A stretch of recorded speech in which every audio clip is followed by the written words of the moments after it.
Silakan, mau tanggapi.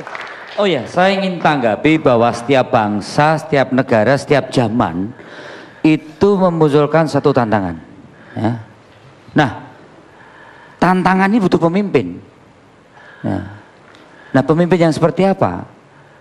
Yang visioner pertama, yang kedua responsif dan terukur programnya. Nah, dalam bahasa Bung Karno itu sesuai situasi dan kondisi. Situasi yang seperti apa? Situasi adalah produk. Produk dari apa? Interconnection dari berbagai persoalan yang ada. Ya. Maka butuhlah kondisi seorang pemimpin untuk menyelesaikan. Nah, lahirnya seorang Jokowi yang dianggap oleh saudara Mardhani tadi minus kompetensi dari semua ini hanya bisa mewujud kalau mempunyai integritas dan karakter.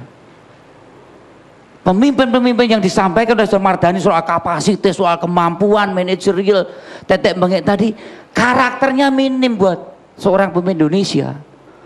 Dan akhirnya rakyat memilih sesuatu yang kadang kurang dianggap seorang yang top jago pidato atau bahasa yang mentereng leadership, tapi karakter, ada kehendak subjektif dari seorang Jokowi untuk membangun bangsa ini, rakyat ini daripada pemimpin-pemimpin lainnya. Ini yang tidak dimiliki dari kader-kader pemimpin dari PKS atau dari temannya Pak Mardhani gitu loh, sehingga nggak ada satupun yang dicalonkan sebagai seorang presiden. Merger sama pemimpinnya Pak Fadlizon. Baik. Kalau itu tanggapannya. Jadi karakter itu lebih penting daripada hal-hal yang lain, Bang Martin. Baik. Bang Karni, saya kira itu. Pak Karni, saya kira poin tadi itu sangat penting. Memilih pemimpin itu saya kira memang mempunyai risiko. Dan kadang-kadang kita mendapatkan pemimpin yang baik ya. Saya kenapa menunjukkan pada beberapa waktu lalu itu Putin. Kita membutuhkan sosok pemimpin seperti Putin, bukan Putin yang kita butuhkan, tapi sosok yang berani, visioner. Ada tadi bukan mau jawab dia, mau jawab Akbar. Iya, nggak, ini kan terkait, ya sedikit aja lah gitu, visioner dan sebagainya. Saya kira itu karakter kepemimpinan. Apa yang disampaikan oleh saudara Akbar itu, angka-angka itu adalah angka-angka yang saya kira bisa kita utak-atik ya, utak-atik dalam arti tergantung parameternya seperti apa. Kita harus kembali kepada masyarakat. Masyarakat merasakan apa? Apakah sekarang masyarakat kita merasa bahagia dengan kepemimpinan sekarang? Apakah masyarakat kita merasa sejahtera? Apakah nelayan merasa sejahtera? Kita harus jujur.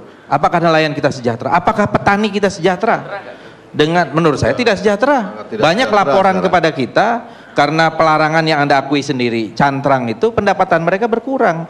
Petani, nilai tukar petani turun kok, ya. Bahkan ada impor beras ketika mereka mau panen.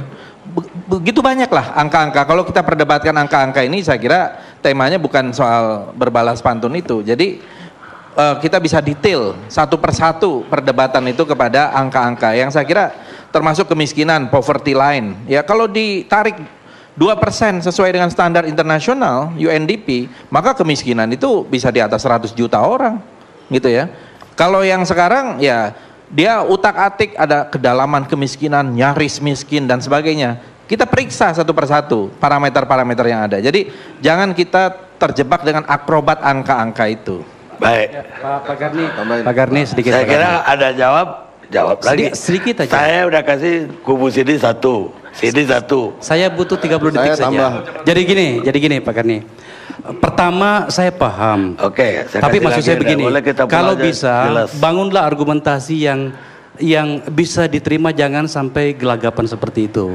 Ya, saya melihat daripada Anda repot memikirkan untuk mencari kelemahan Pak Jokowi yang ujungnya ternyata juga akhirnya kelebihan juga yang ditemukan, maka lebih bagus barangkali membangun sebuah koalisi di mana kemudian bisa meyakinkan orang lain bahwa memang betul-betul Anda serius untuk mengganti presiden dengan presiden yang lebih baik. Lah hari ini Anda bertanya pada orang yang memang pendukung Anda. Kami bertanya kepada teman-teman kita juga, beda jawabannya. So menurut saya lebih bagus beginilah.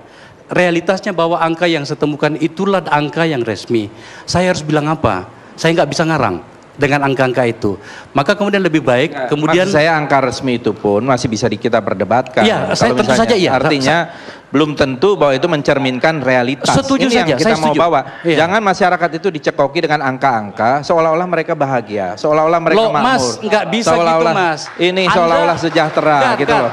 Ini maksud saya Gini, kalau Mas kita Fadli. mau mendetail dan kita Mas kemudian Fadli. betul-betul jujur kepada situasi. Bro, Mas Peri, saudaraku, Anda protes saya, Anda anggap ketika saya menawarkan data yang terukur, mengatakan mencocoki masyarakat, dan Anda tidak membolehkan.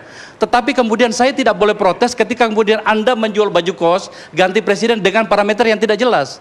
Logikanya di mana gitu loh? Enggak, ini beda, beda. Kira-kira seperti itu ya. Ini sangat berbeda. So udah gini. Lebih bagus Pak Garni kita hentikan ini perdebatan soal ini karena pada dasarnya saya bisa mengajukan angka yang terukur kepada Anda sekalian, tetapi Anda menawarkan kepada kami parameter-parameter yang sama sekali tidak terukur. Saya tidak akan membantah Anda, tapi setidaknya publik bisa melihat bahwa Saya kira argumentasi yang Anda bangun dua-duanya itu di lemah. stop. Saya Pak Kani. Pemirsa, ketika politik sudah berubah dari misi menjadi profesi, maka para politisi pasti lebih mementingkan dirinya daripada mementingkan publik. Emmanuel Macron, Presiden Prancis termuda, umur 37, terpilih 2017. Kita lihat sejenak.